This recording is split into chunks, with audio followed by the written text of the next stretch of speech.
નમસ્કાર મિત્રો, સ્વાગત છે ફરી એકવાર તમારી યુટ્યુબ ચેનલ ગુજરાતી સાહિત્ય વિદ નિકુંજ ચેનલમાં. હું નિકુંજ ફોરમ આપ સૌ દિલ્હી સ્વાગત કરું છું. મિત્રો, આજના વિડીયોમાં આપણે વાત કરવાના છીએ 8 પે કમિશનની મોટી જાહેરાત કરવામાં આવી છે. હવે પગાર વધશે, સરકારી કર્મચારીઓ માટે સારા સમાચાર. સંપૂર્ણ માહિતી જોઈ લો મિત્રો, તેના વિશે આપણે વિડીયોમાં ચર્ચા કરીશું.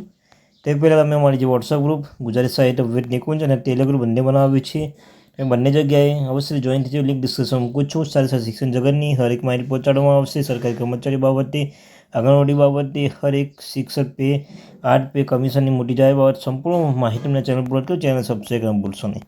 વિડીયો શરૂઆત કરીએ છીએ મિત્રો.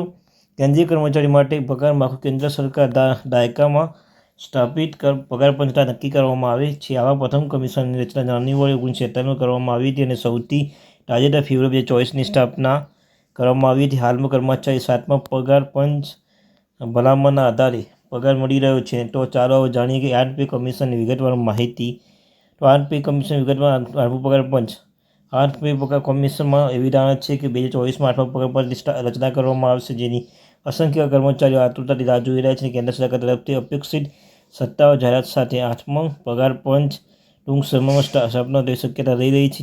જો કે કેન્દ્રીય મંત્રી નિવેદન મુજબ કેન્દ્ર સરકાર હજુ કમિશનની સ્થાપનાનો પ્રસ્તાવ છે મૂક્યો નથી. સરકાર ભારપૂર્વક જણાવ્યું છે કે તેને માત્ર પગાર પંચની ભલામણ મુજબ કામગીરીના આધારે કેન્દ્રીય કર્મચારી માટે પેન્શન ભથ્થા વધારવા પર વિચાર કરશે. તેઓ સરકારની હાલમાં નવા કમિશનની રચના કરવામાં કોઈ જરૂર જાણતી નથી. આ પરિસ્થિતિ જોતાં જ સરકાર આગળ વધવા માટે શું પગલાં લેશે તેને અનિશ્ચિત છે. કેન્દ્ર સરકાર દ્વારા સ્થાપાયેલ 8મું પગાર પંચ મૂળભૂત પગારમાં ફેરફાર લાવે છે. આ નોંધવું છે કે અગત્યનું કે તમામ કર્મચારીઓ 21,000થી મોડીને 60,000 સુધી લઘુત્તમ પગાર મળશે. હાલમાં 7મા પગાર પંચની હેઠળ લઘુત્તમ પગાર 18,000 રૂપિયાથી લેવલ 1ના કર્મચારી 21,700, સ્કેલના 2ના કર્મચારીઓ 23,800, સ્કેલના 3ના કર્મચારી 26,040 અને સ્કેલના કર્મચારી 57,120 મૂળ પગાર તરીકે મળશે. 8મા પગાર પંચના અમલીકરણ સાથે કર્મચારીઓના પગાર વધારવાની અપેક્ષા રાખી શકે છે. આ ફેરફારના અધીનો કર્મચારી વધારવા ગોઠવણના આધારે સીધો લાભ આપવામાં આવશે.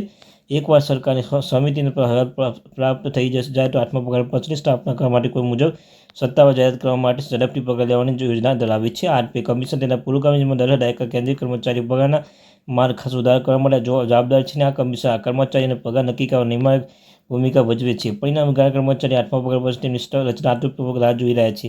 જો કે કેન્દ્રીય મંત્રી નિવેદન મુજબ કેન્દ્ર સરકાર હજુ આ કમિશનના સ્થાપનાનો પ્રસ્તાવ મૂક્યો નથી. સરકાર ભારપૂર્વક જણાવ્યું છે કે આધારે કેન્દ્રીય કર્મચારી પેન્શનનો ભથ્થા વધારવા માટે વિચાર કરશે. તેથી સરકાર હાલમાં નવા કમિશનની રચના કોઈ જરૂર જાણતી નથી.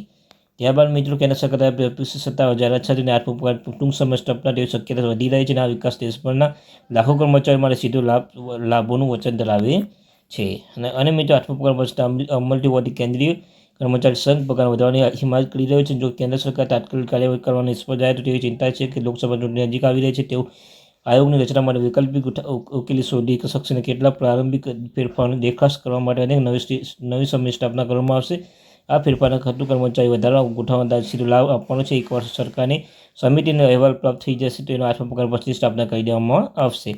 Thank you very much watching video. જય હિન્દ, જય ભારત. મળીશું નવા વિડીયો સાથે. Thank you very much.